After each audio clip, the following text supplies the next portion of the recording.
Hello and welcome to the inside of my camper van. Today's a wonderful, beautiful summer day. In fact, it's only the spring day because it's the 1st of May. It's a sort of day you think wouldn't be great to get out in the camper van. Of course, before you can do that, you need to actually buy one, and that's what I'm going to be talking about today. I'm going to do a number of films about camper van living and how to get around individual problems or solutions I've found for them, and maybe if other people have got any better ideas, I'll be more than willing to listen to them. I hope we'll be able to share things. Now, the first thing I think to consider about before buying a van is the size of it. This van is a Volkswagen T4 Carthago conversion. It's not much longer or wider than a normal car. But because it's got height and it's got a little bit of a living room and it's relatively easy to park, and this is a major factor to consider. A number of people have said to me about how lucky I am that I've got a smaller vehicle and I can park it. Now, the bigger your vehicle, the more things you're going to have inside, and many people have things inside which they don't really need. If there's only you and your partner going out and you have a 6-berth camper van, it's totally pointless. The more you carry, the more fuel it's going to take, and the harder it's going to be to park. Now, the next thing related, however, to size is what I would call the female consideration. If you are with a woman, you will know that men like to camper van and women don't. A friend of mine said to me not long ago, he's been married for 30 years, and he said as much as he wanted to do, and he's envious of the way I get round, he said he can't. He said his words were, his dreams are not the same as those of his wife, which is rather unfortunate. Also, the female consideration brings in other considerations which in turn are related to the size of the van.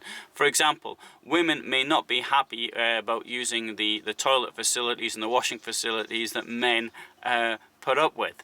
And that in turn is leading to the other considerations that I said before. Another issue, and this is extremely important, is that of cost. Now, a van of this nature would cost between £6,000 and £10,000,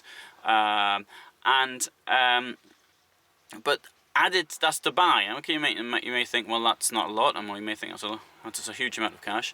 But what you do have to consider is the running cost. Now, if the van is going to be taken out for 3 or 4 weekends a year, maybe a week to 10 days, maybe even 2 weeks holiday once a year, I don't think it's worth buying. The reason for this is, now, just to keep a van on the road, you have to pay tax, you have to pay insurance, you have to pay for the technical engine checks, what have you. It's going in we call it Ministry of Transport test MOT. You're not going to have much change from £1,000 out of once you've paid for all that. Also, you're going to need an oil change at least once, and you may even need servicing. Added to that, there's the cost of the money. Even if you've got £10,000 lying around in the bank, you're going to be losing interest. If you have to finance it, you've got even more cost added onto that. So you basically, I think you've got to consider the running costs of between £1,200 to about £1,500 just to have it lying around doing something. The question I would put and I would ask is this: if you want, it may be much cheaper to actually rent a van and then find out if you like it. If you want to do long periods of time, then certainly you should buy it, but find out first if that's something you really want to do, and particularly if that's something that your partner really wants to do.